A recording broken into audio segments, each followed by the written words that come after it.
l'icebreaker, bonjour. Petit retardataire, désolé tout le monde. Salut chez vous. Hein.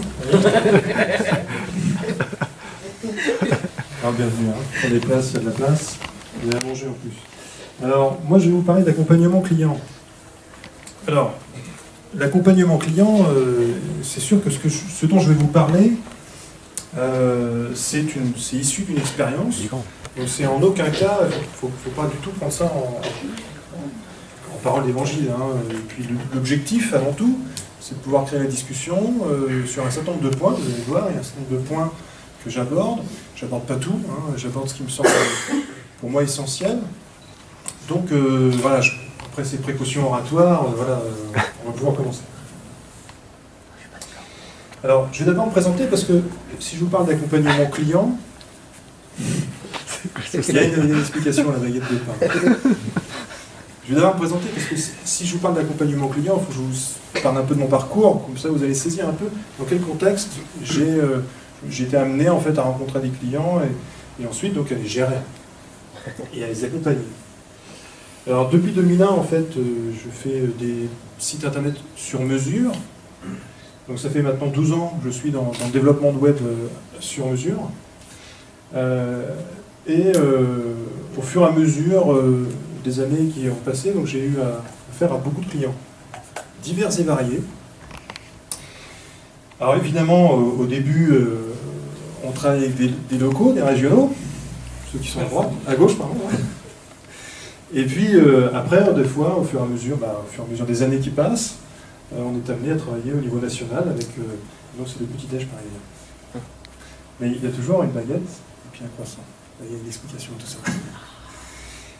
Alors, on travaille avec des clients régionaux, des clients des grands comptes, mais tous, ils ont quelque chose à partager.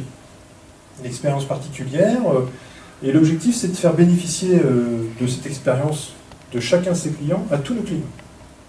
Donc on est amené à mettre en place un processus, parce qu'on ne peut pas mettre un processus différent pour chaque client. Donc on se pose des questions, on se remet en cause, et puis on essaie d'adopter une méthode simple. La simplification, c'est mettre au mot, vous allez voir, de la présentation. Puis aujourd'hui, voilà, je dirige la société vers une offre nationale, donc c'est aussi dans cette optique de mise en place d'offres nationales que la simplification est importante. Alors, d'abord, on va se poser la question de ce que c'est qu'un client.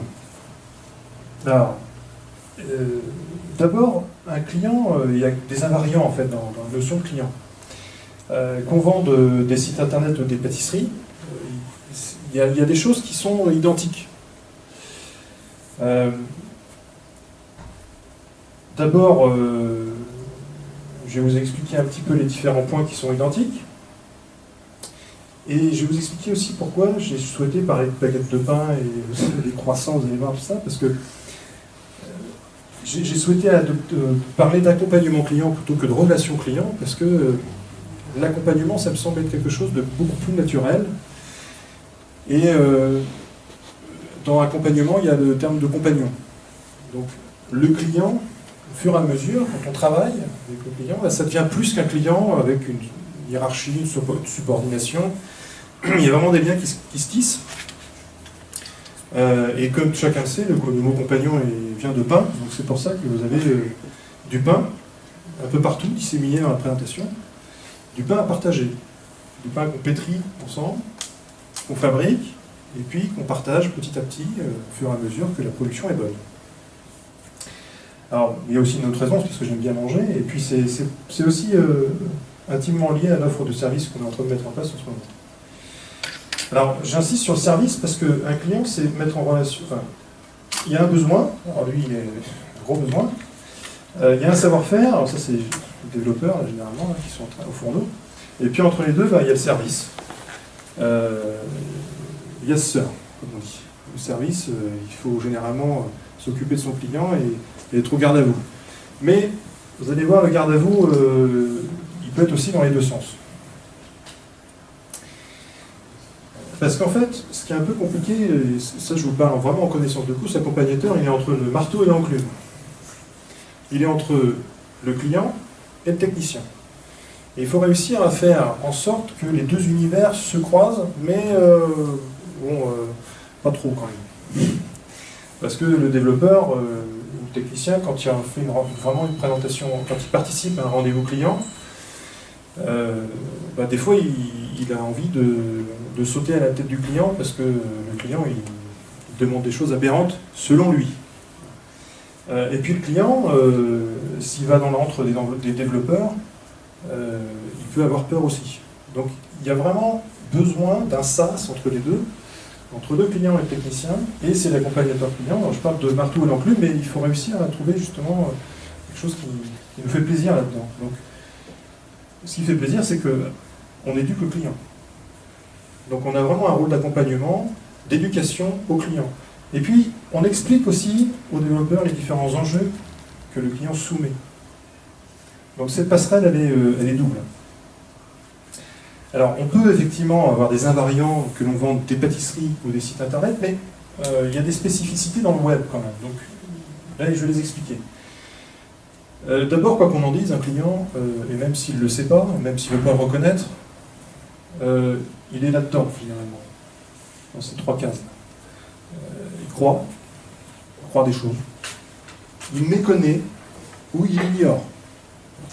Très peu, finalement, très peu de clients parlent en connaissance de cause et sont vraiment à égal avec l'agence prestataire. C'est tout à fait normal. C'est tout à fait logique. Sinon, ça n'existerait pas des professionnels du web comme nous. Donc, pour arriver à cette connaissance commune, qui est essentielle pour pouvoir partager, il faut donc former aux technologies, mais également aux usages. Trop peu de clients considèrent qu'ils connaissent Internet parce qu'ils surfent avec leur smartphone. Et en fait, il y a différents Internet, différentes manières de considérer Internet.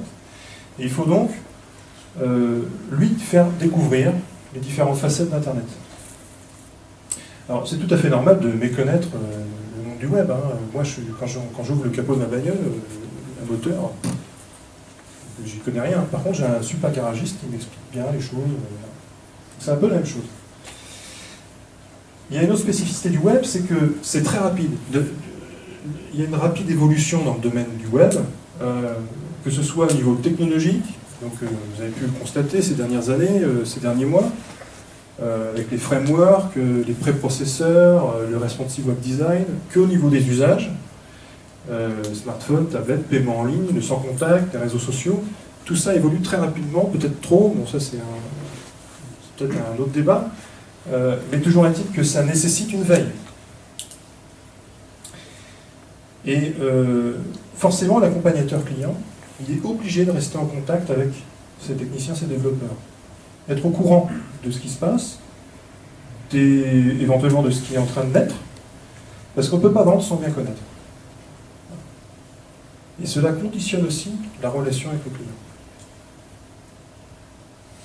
Alors, en fait, il y a aussi une autre spécificité dans le web, c'est que dans le web, on peut vraiment être amené à accompagner le client vraiment sur plusieurs années. Donc amené à développer son outil. Donc, on n'a pas besoin forcément de 100 nouveaux clients par an.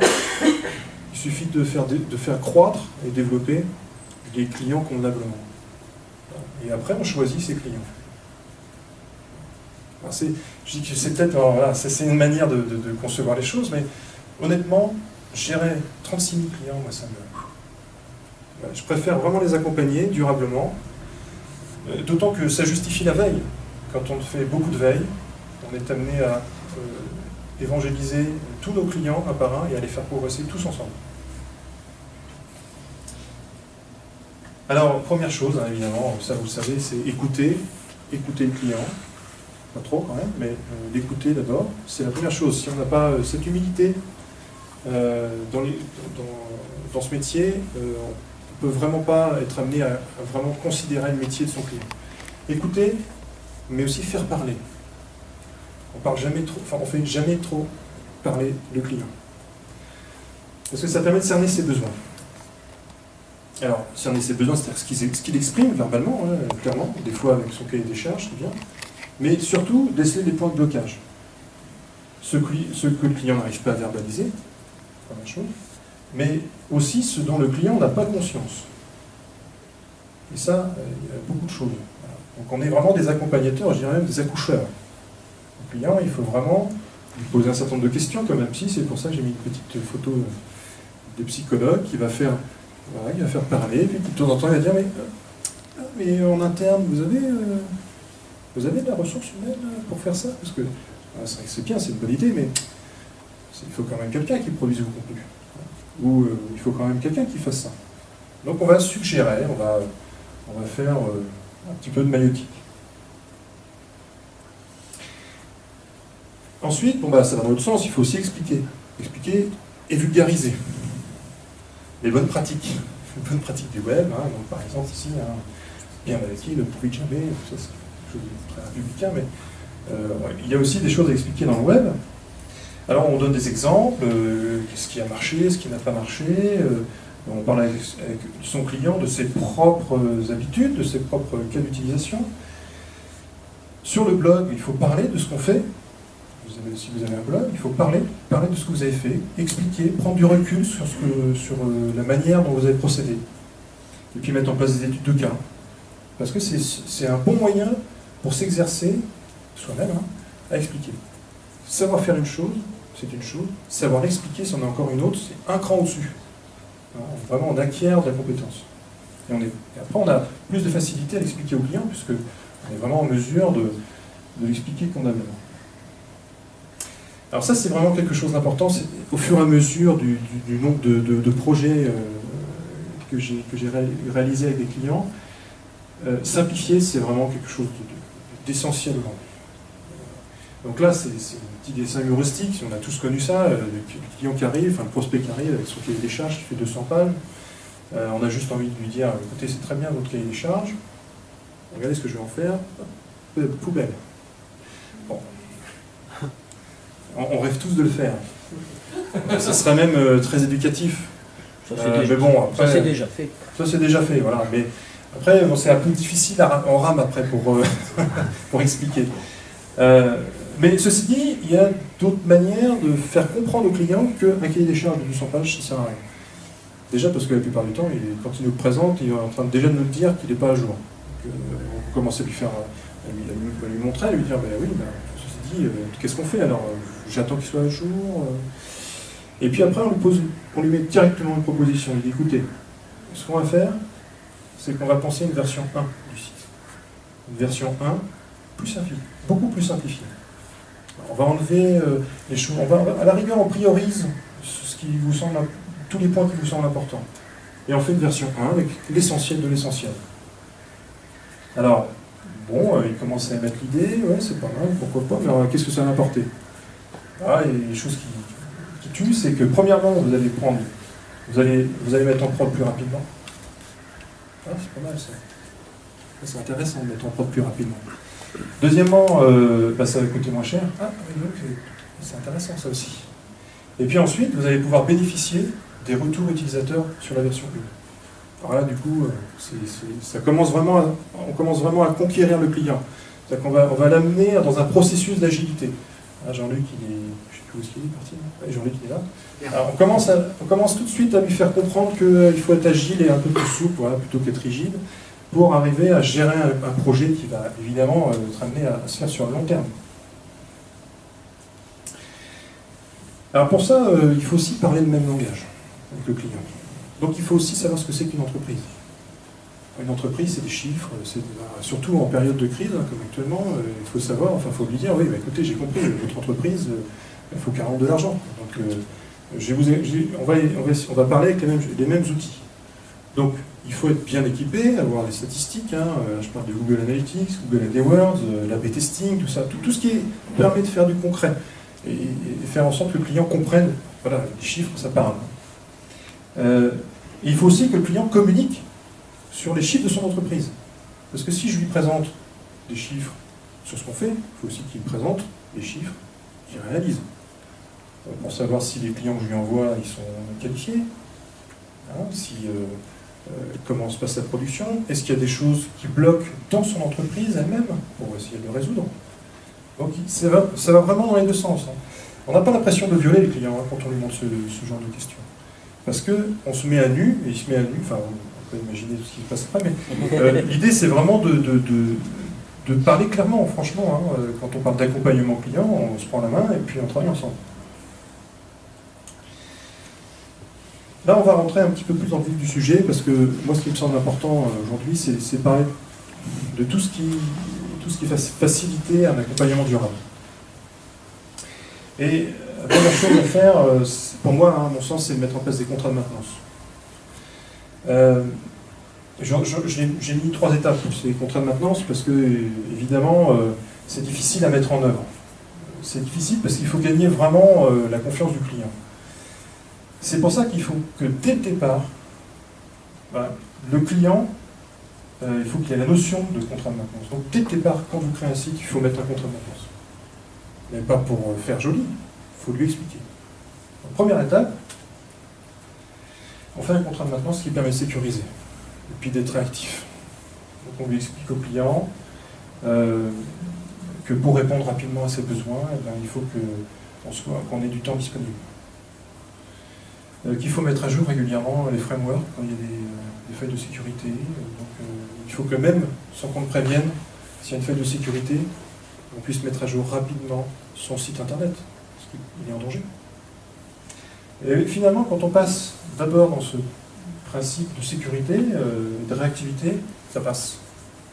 Alors, dans ce contrat de maintenance de base, vraiment, qui est vraiment fourgué après la mise en prod du site internet, on peut y mettre aussi la gestion des relations avec l'hébergeur, parce que l'hébergeur, le client, voilà, c'est du chinois quand il commence à s'exprimer. On peut aussi mettre l'hébergement, les noms de domaine, quand les clients ne veulent pas s'en occuper. Mais on met surtout une journée ou 2 jours de maintenance annuelle pour mettre à jour les outils, frameworks, CMS, etc. Et ça, le fait qu'on ait beaucoup parlé dans la presse des hackings, ça a vraiment fait aussi prendre conscience aux entreprises qu'il fallait mettre à jour un site internet, ne serait-ce que d'un point de vue technique. Alors deuxième étape d'un contrat de maintenance, si après, au fur et à mesure qu'on travaille avec le client, on peut lui ajouter de la création de contenu. Donc on dit, voilà, je vais vous ajouter un petit peu de temps. Pour créer du contenu, régulièrement, une fois par mois, une fois tous les 2 mois, une fois tous les 3 mois, selon votre budget. On peut ajouter du netlinking, de la gestion de compte AdWords, AdWords.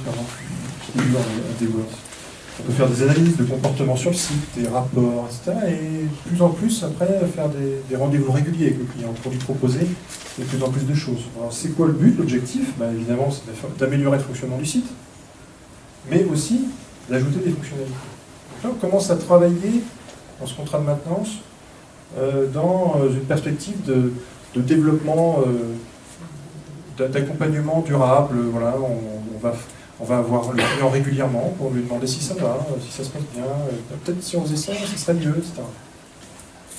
Je parle toujours de contrat de maintenance, c'est-à-dire qu'on signe un temps alloué à l'année, au trimestre ou au mois. Enfin, le summum du contrat de maintenance, c'est quand on arrive à faire signer au client du temps pour lui présenter des nouvelles pratiques, pour anticiper. Et puis, s'intégrer dans l'entreprise pour une vision à long, court ou moyen terme. J'ai quelques exemples qui me viennent à l'esprit. Par exemple, on a un client, on lui a fait un site internet, on a fait de la gestion de l'AdWords, etc. Et au fur et à mesure de l'apport de nouveaux clients par Google AdWords, il s'est aperçu qu'en fait, ça rapportait pas mal de prospects. Oui, c'est vrai que quand on met un petit peu de plus en plus de sous, si c'est bien ciblé, ça permet de rapporter des prospects. Et finalement, son entreprise, elle se transforme assez radicalement au sein même de l'aspect commercial des choses, parce que les commerciaux vont être remplacés par des deviseurs. Il dit, voilà, le commercial, ça me coûte une blinde. Voiture, temps passé, puis des rendez-vous, finalement, tu vas, et puis le client, enfin le prospect n'est pas là. Donc c'est super aléatoire, hasardeux, et donc il est en train de transformer son parc commercial en parc de viseurs qui vont réagir, faire en sorte de répondre aux prospects qui viennent cibler grâce à la Alors finalement, quand on regarde un petit peu cette étape de contrat de maintenance, on arrive à une maintenance réactive, à une maintenance proactive. Et vraiment, à ce niveau-là, on est vraiment dans l'accompagnement client. Parce que petit à petit, le client va se détacher de sa méfiance à l'égard d'un monde qui est assez abscon au début, hein, pour lui. Il va réussir à comprendre les enjeux, il va y avoir une relation durable dans le temps. Alors, tout ça pour arriver, on a parlé d'agilité. Hein. Pour moi, l'agilité, c'est du bon sens. J'en ai parlé avec plein de gens, et puis notamment avec toi, Jean-Luc. En fait, quand on est arrivé à parler du club agile, je me suis aperçu que dans notre boîte, on faisait de l'agilité sans le savoir, un petit peu comme M. Jourdain. Et le contrat de maintenance, pour moi, c'est le moyen d'accéder à cette gestion agile des projets. Arriver à mettre le pied à l'étrier, le client. Et c'est d'autant plus flagrant que quand on a un contrat fixe, avec un budget fixe, on s'interdit. C'est normal, je veux dire, voilà, on a tant d'euros, on a tant de temps, si on dépasse, on perd de l'argent, quoi. Et avec ce contrat fixe, on s'interdit malheureusement de prendre du temps pour la qualité. Voilà. Donc le fait plutôt d'avoir une relation saine avec le client en disant voilà, vous allez nous payer ce mois-ci, tous les mois, 3 jours. Et dans ces 3 jours, on fera en sorte de faire le mieux possible. Ça nécessite effectivement d'avoir cette confiance vis-à-vis du client, qu'il sache comment on travaille, et je vais en parler juste. On parle de temps passé, c'est vraiment là les choses importantes. Alors, en fait, d'abord, il faut responsabiliser le client, et la première étape, c'est lui faire prendre conscience que c'est son outil de travail. C'est pas le mien, enfin, moi je travaille pour lui, mais d'abord et avant tout, c'est son outil de travail, donc il ne faut pas qu'il délègue trop de choses. C'est son outil, alors on écoute son métier, on est attentif à la façon de travail, on est là pour être très pragmatique, on est là pour lui faire gagner du temps, mais ça reste son outil. Et pour faire en sorte de le responsabiliser, il faut l'inclure dans le processus de création-livraison. À différentes étapes, hein. D'abord, dans la création même du site internet, ou dans la refonte, ou dans les différents travaux qui nécessitent des étapes de validation avec des livrables. Donc je parle de l'architecture de l'information, du design, du plan de netlinking aussi, par exemple. Donc il faut impérativement lui demander de valider. Et ensuite, une responsabilisation au niveau de la mise en production. Ça c'est capital, on l'a vu très bien, on a vu les comportements de clients changer. C'est que il faut évidemment lui mettre en place, proposer différents environnements de travail, hein, pour qu'il puisse regarder les environnements de test, et puis l'environnement de production. Mais surtout lui demander par écrit le passage en production. Et ça, j'insiste, parce que ce passage, le fait de demander par écrit, ça évite tous les problèmes de quelqu'un qui appelle et qui dit « Ouais, c'est bon, vous pouvez passer en production. » Mais c'est qui? Est-ce qu'il a le droit de le faire? Donc, en fait, le demander par écrit, c'est capital, parce que ça permet de sécuriser tout de même, on ne sait jamais quand même, de savoir qui a fait quoi et qui a demandé quoi. Et puis, psychologiquement parlant, quand vous commencez à écrire en disant « Je vous autorise à mettre en production telle version », on sent que le client il commence à devenir de plus en plus responsable. À responsabiliser le client, il faut qu'il ait accès, effectivement, parce que si nous allouons du temps pour travailler, il faut qu'il ait accès à ce qu'on fait. On ne peut pas se tourner des pouces, même si on aimerait bien, effectivement, qu'il nous paye et qu'on aille à la plage travailler. Même. Alors, c'est pour ça que, pour moi, il faut mettre en place un logiciel de suivi de projet. Alors là, c'est Redmine, mais il y en a plein d'autres. Et le client, dans ce cas-là, il peut suivre l'état d'avancement des travaux. Donc, dans ce cas-là, il n'y a pas besoin d'appeler. Chez nous, par exemple, les clients, ils n'appellent jamais. Et tant mieux. Sinon, on était rangé. Ils se rendent compte aussi des travaux invisibles. Ils regardent, tiens, ils ont fait ça. Oui, c'est vrai, il fallait le faire. Ah, oui, ça fait 1 heure. Bon,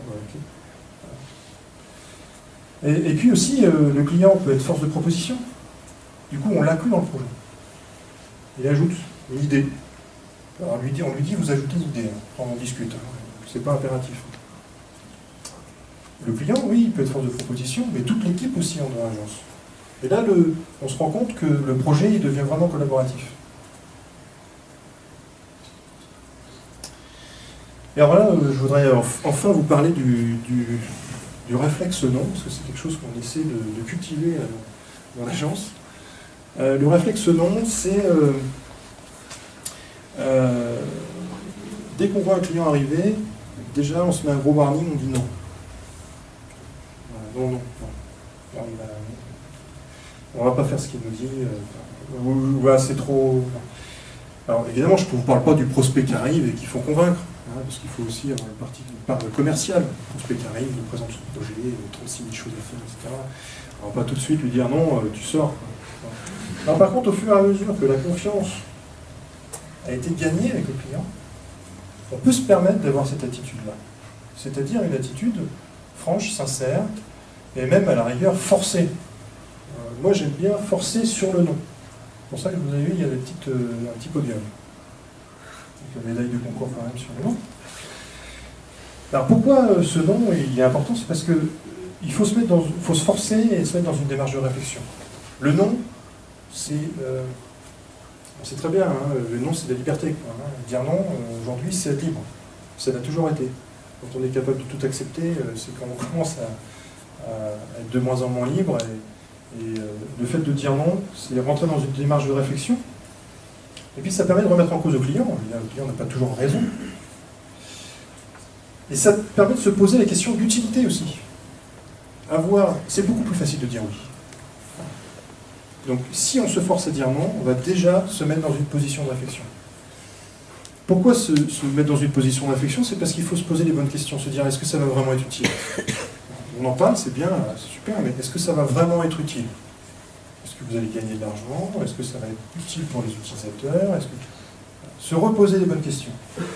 Et puis, quand même, faire en sorte de s'assurer que ce sera utile, c'est aussi s'assurer pour la boîte que les travaux vont être rentables. Donc que le client va être content, finalement. Donc on va garder de bonnes relations. Et gagner à nouveau la confiance et finalement augmenter le contrat de maintenance. Travailler de plus en plus pour ses clients. Donc, un petit exemple pour la route, hein, avant de vous laisser la parole, c'est que, par exemple, on a un client qui a une boutique e-commerce, et ça fait 3 ans qu'il me dit Marc, il faudrait qu'on passe en anglais. Ouais, d'accord. Et le site, il faudrait qu'il soit en anglais, là. C'est super important, enfin voilà, on n'est qu'en français, on livre qu'en France, dans les pays francophones, d'accord. En fait, je dis, ben non. Est-ce que vous parlez anglais? Parce qu'en fait, ce site-là, c'est un site de vente en ligne, mais c'est aussi un site où il y a beaucoup de conseils. Il y a un forum très actif, où les gens posent des questions, ça leur permet d'avoir des conseils et puis de vendre par la suite. Là, non, c'est un peu compliqué. Oui, c'est un peu compliqué, donc non. Ah bon, d'accord. Mais à chaque fois, je voyais Marc, il faut penser à l'anglais. Hein. Ah oui, on va penser à l'anglais, oui, mais pensez à l'anglais vous. D'abord. Et finalement, ils se sont remis, ils ont 40 balais, hein, 40, non, il y en a un des deux qui a 60, l'autre qui a 45. Voilà. Ils se sont remis à faire des cours à la fac en anglais. Fort quand même. Et là, on peut commencer à parler. On peut commencer à les accompagner vraiment. Et on est en train de mettre en place une internationalisation de leur site e-commerce. Donc, le fait de dire non, c'est vraiment du conseil, c'est vraiment de l'accompagnement. Il ne faut pas s'interdire, justement, ces 3 lettres. Donc, voilà. Et pareil, des petites questions.